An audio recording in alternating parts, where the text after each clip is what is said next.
An American woman who converted to Islam immediately after 9/11. Find out why. Meet her next.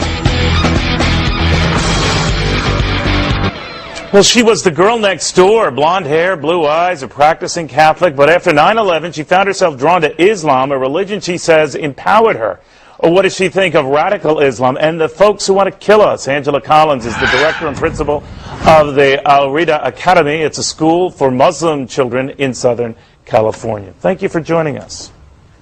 Thank you. Assalamu alaikum. Tell me a little bit about why and how you made this transformation.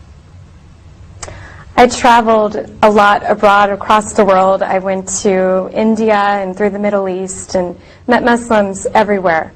And the people that I met were so genuine and generous in their nature. And I wanted to learn a lot more about them. So I came back to the States, I met Muslims here, and they became my friends. And then 9/11 happened, and our entire country pointed their finger. They blamed Muslims, of course.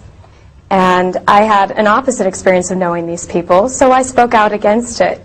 But then, of course, I'm challenged, and people want to know what Islam really teaches, and I didn't have that knowledge. So what I did is I picked up a Quran, and I started reading, of course thinking, here's a book that discriminates against women, does not give them their equal rights, is not fair and divided.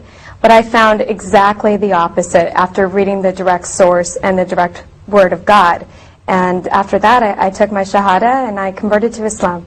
Do you think, Angela, that the fact that we don't hear more protests from, let's say, normal, caring Muslims such as yourself, and from the Muslim community itself, about some of the outrageous comments from the more, I don't know, Islamo-fascist side of the aisle, that rightly gives Americans pause?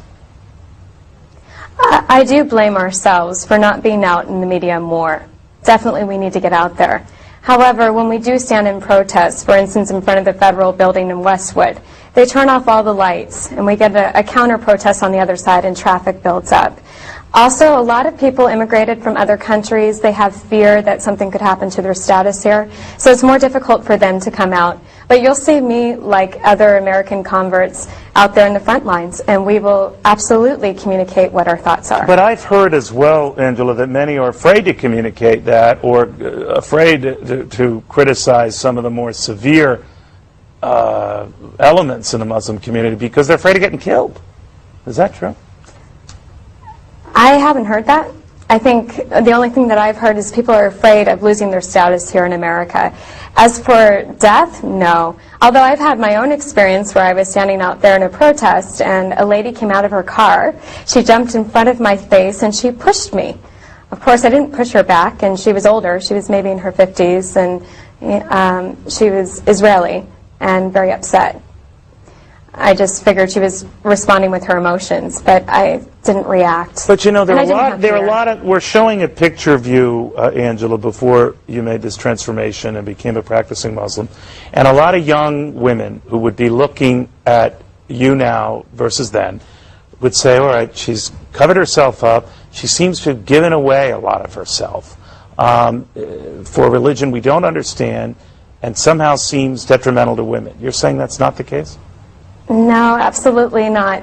I'm not sure which picture is being shown of me, but I'm sure I'm giving up a lot more of myself than now. How does your family feel about this?